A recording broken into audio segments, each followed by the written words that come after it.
Assalomu alaykum aziz muxlislarim, obunachilarim. Mana yana sizlar bilan ko'rishib turganimdan, uchrashib, diydorlashib turganimdan judayam xursandman.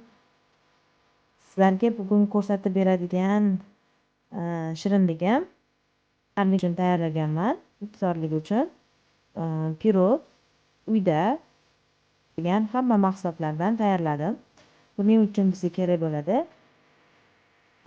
qatiq, tuxum, shakar, un, yog', soda va uksus kerak bo'ladi. Bu porsiyani men yarim porsiya har doim bir porsiya tayyorlardim. Bu safar ko'proq tayyorlaganim uchun 2 porsiya tayyorladim. Hozir bunda ko'rib turganinglar hammasi 2 porsiyani mahsulotlari hisoblanadi. Demak, 2,5 piyola solinadigan bir porsiya uchun 2,5 piyola qatiq soladigan bo'lsam, bunda 5 piyola qatiq soldim. Ya'ni 2 porsiya uchun chayni sodani 1,5 qoshiq soladigan bo'lsam, bu safar 3 qoshiq soldim. Shakarni 3 piyola solaman. Ya'ni 200 grammlik piyolada shakar solaman. 2 ta tuxum va 5 piyola un solaman. 5,5 piyola un solaman. 5,5 piyola un solinadi. Demak, yana video davomida yaxshilab kuzatib boringlar.